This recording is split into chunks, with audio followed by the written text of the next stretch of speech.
Today's show is Fancy Nancy Splendiferous Christmas the Musical. Okay, I'm in Los Angeles right now. I came down to see a production of this show in Anaheim at the Chance Theater. Now, my experience with this show, well, I'm one of the writers on it, so I can't really be objective and do a normal bored and confused review of the show.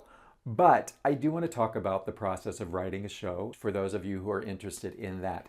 So Fancy Nancy Splendiferous Christmas was written 10 years ago for Vital Theater Company in New York City. We were hired last minute to write the show. We only had 2 weeks before rehearsals started for this show and 4 weeks before it opened. This was written in a whirlwind of just writing a new song every other day and putting the thing up on its feet. It's kind of a good way to write a show because there was no time to second guess our instincts. And I have to say, this is one of the favorite shows I've written. Now, is it perfect? No. It's not a perfect show, but it's so fun for me to see what the creative team is going to do with those problem areas in the show.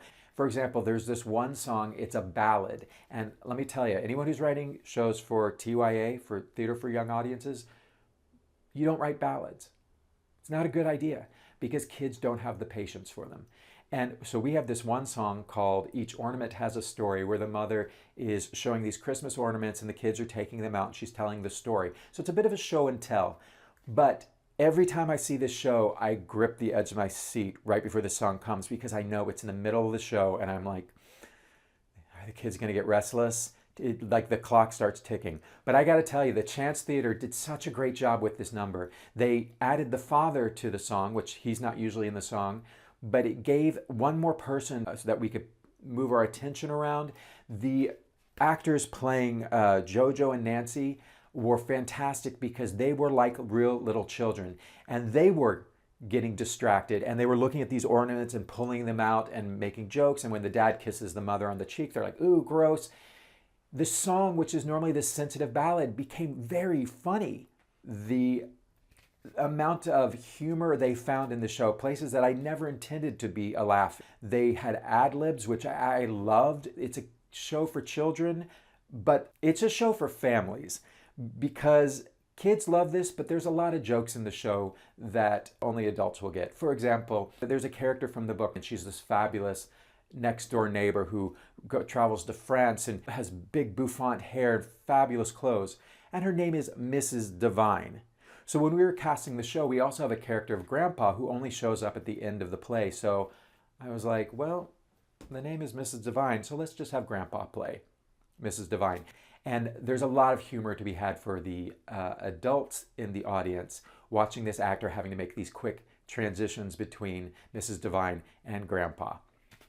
I was fortunate to see the final closing performance of Fancy Nancy Splendiferous Christmas, and I had such a great experience that I woke up smiling this morning because the audience was filled with not only kids, but adults who love the theater, support the theater. This is their 3rd year mounting the show. And so everyone in the audience knew the show so well. It was almost like a Rocky Horror Picture Show where everyone knew the jokes that were coming up and they were ready for them. And there was interactive moments between the audience and the performers. It was just such a love fest.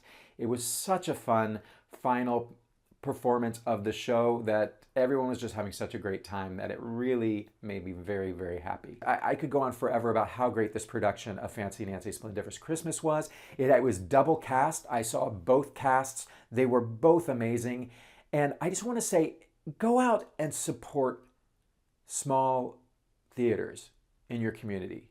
Now, true, the Chance Theater is in Anaheim, which is very close to Los Angeles, so they do have a lot of great actors to choose from.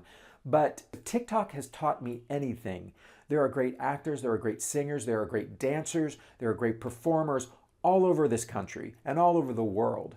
So there are small theaters who are doing really great work that is just as good as some of the work that you might see in New York. So please get out and support your small theaters.